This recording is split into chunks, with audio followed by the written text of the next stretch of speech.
طيب بابک صاحب چې موږ تاسو ډېر احترام ورته لرو بر افغانان پښتانه یو دروند شخصیت دی.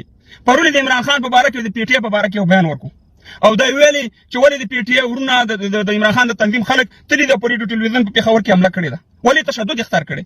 و بابک صاحب د نېشنل پارټي 15 کاله کېږي چې د عدم تشدد لارې اختیار کړي. څه شی موږ ته راکړو؟ لر او بر ټول پښتانه افغانان تباه او برباد کړو.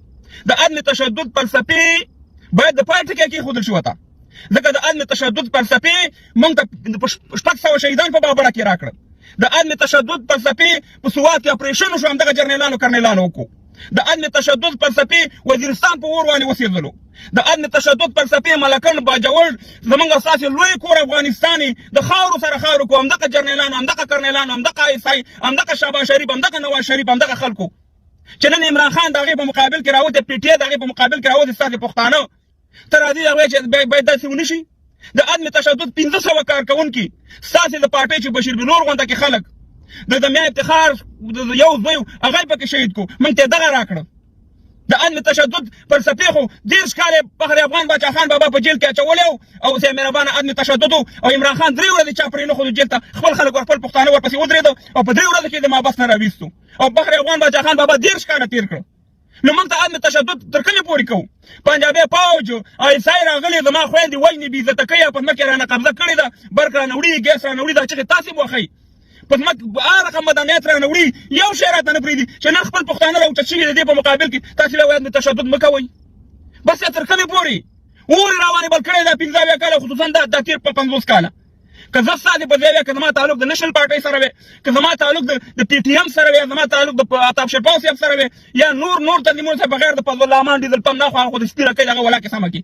والله چې زه همدغه د پی ټي آی ورونو سره ودرېدم، عمران خان سره ودرېدم، ورته به مې ویل چې سیاست د خپل کار دی. نن د پښتون جنګ دی، نن د پښتونې خاورې جنګ دی، نن د عزت جنګ دی، نن د یووالي جنګ دی. زه تا سره ودرېږم. ولې کوئ په هلته د پنجاب نه تنګ استئ، هلته چغې وهئ چې پنجاب زما په ځمکه باندې قبضه کړې ده، زما د مدنیت وړي خلک راته وژني. هلته چې څوک د پنجاب په مقابل کې ودرېږي بیا تاسې د پنجاب سره ولاړ استئ او د هغې په خلاف باندې بیانونه ورکوئ.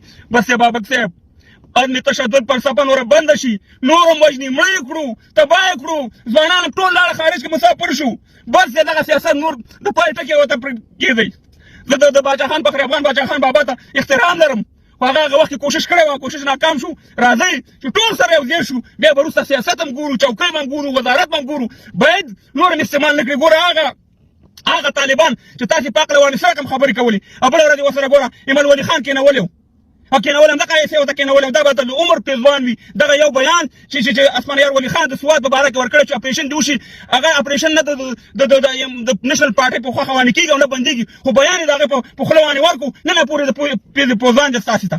بس نور مو دوکه کېږي، مه غلطېږي. راځئ ټول پښتانه سره یو ځای شو او د دغه ریاست نه، د دغه جرنیلانو فرعونانو نه خپل ازادي خپلواکي والو. هم به لر خوشحالی، هم به بر خوشحالی. پرمختګ په دغې باندې کېږي. په الله ستانه خو